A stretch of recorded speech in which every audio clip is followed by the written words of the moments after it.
What's up, everybody? I'm just waiting on my takeout for breakfast because yesterday I try to cook in my hotel room sometimes, but yesterday I tripped a circuit breaker. I had the Foreman grill and the hot plate plugged in and it tripped it so it won't come back on, so I ain't got no power to do it anymore, so I have to eat out. But anyway, now I want to talk about another situation where it was alpha fucks beta bucks kind of thing. Okay, I met this girl. I'm on my way. I'm 33 years old at the time. I meet this girl as I'm coming from a job interview. So I didn't have a suit on, but I had a shirt and a tie on. I looked nice. It looked resourceful. So the girl saw resources, comes over, talks to me, and basically kind of pretty much threw herself at me. Now, she was from Chester. The job interview was in Chester, and there ain't no money up in Chester. Chester's a broke town. So she's like, "Yeah, I want to hang out with you for today. First, let's go back to my house so I can get some stuff." So, what it really was, she wanted me to meet the eye test of her cousin. So I met that, and then I took her back to my house, and she saw that I lived way better than she did, and she gave me some.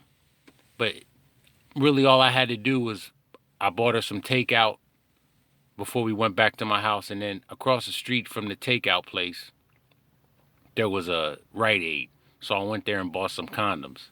And I bought Magnum condoms. And, the guys, this is off topic, but the guys who run the Trojan place, the people who work for Trojan, they're smart. They make Magnum condoms just big enough to fit the slightly above average guy.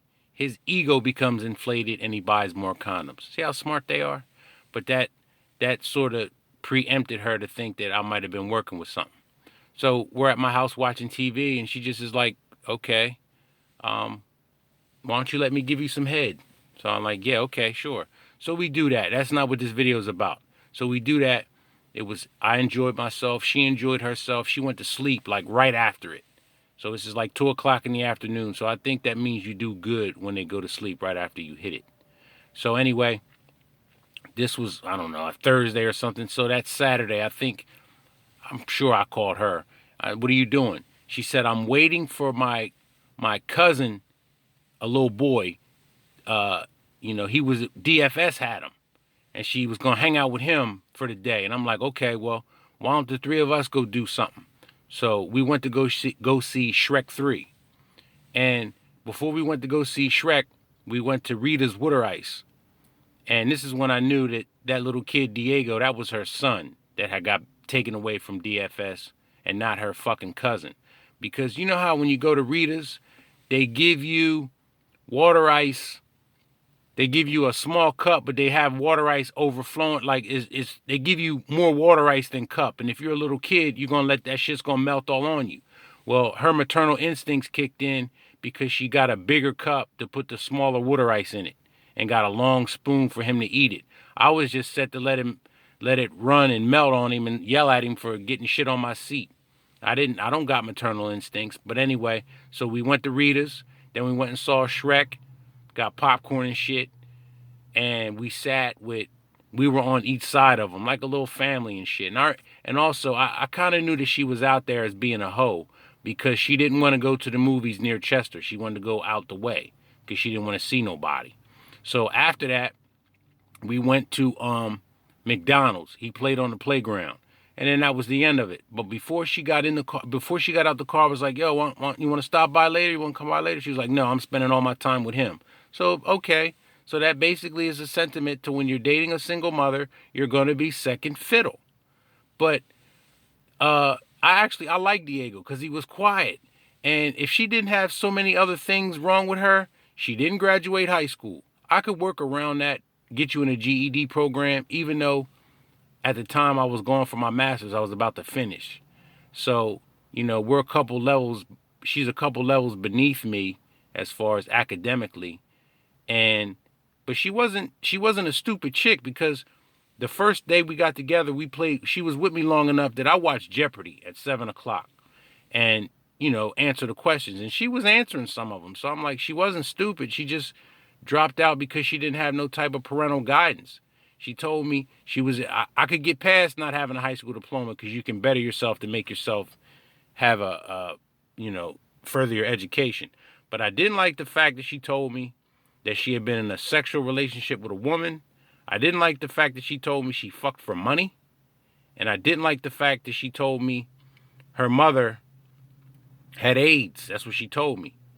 Now, I don't like that because it means her mother was, in all likelihood, out there with dope and shit. And she also could have been a carrier, too. So that makes her a little bit dangerous. I didn't know this before I slept with her. So anyway, she basically said to me, I appreciated you taking me and Diego out and all that, but I would have much rather you just given me the money and that would have been it. I'm like, what? So I knew when she gave me some ass, that was a freebie for her to start expecting me to pay her for ass from now on and then move in my house. I'm like, nah. And she also did some other shit to see if I was a simp. She said something about, I gotta get him some summer clothes. Now, if he's your cousin, why are you responsible for getting him summer clothes? That was just a way for me to find, or for her to find out how much of a simp I was. So I said, oh, I could buy him some clothes. No, no. But the point I'm making is, oh yeah, and also her boyfriend, she had a boyfriend at the time, and that nigga was on the run for murder. And I'm a school teacher. Now, don't you see a vast difference in lifestyle right there? That's it. And that's another thing. I'm at the Cracker Barrel. My meal is gonna cost me. I paid for it already. It cost me $9.37. And if I had to take her and her kid, I'd have been spending a lot more than $9.37.